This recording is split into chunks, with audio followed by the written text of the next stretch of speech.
राम राम दाजी का आलायसा म्हणजे कसा आलायसा विचारायचं तो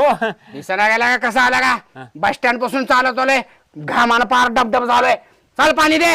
चला चला चला नशिबाला सासरवाडी भेटली चाल मध्ये चला या लाईट नाही खिडकी जवळ बसा स्वतःच्या घरात पण एवढं जेवताय का दाजी बर बर बर दाजी एकच झालं पाहुणचार मस्त झाला पण ते तुमच्या आई साहेबांना 5 ग्रामची सोन्याची अंगठी करते म्हणली तू दोंड्याच्या महिन्यात कुठं आहे अंगठी दाजी तुम्हाला काय कळतंय का नाही मोदी साहेबांनी सांगितले 1 वर्ष सोनं अजिबात खरेदी करायला नाही म्हणून बरोबर एक काम करा 5 ग्राम सोन्याचे पैसे द्या अंगठी पुढल्या वर्षी खरेदी करतो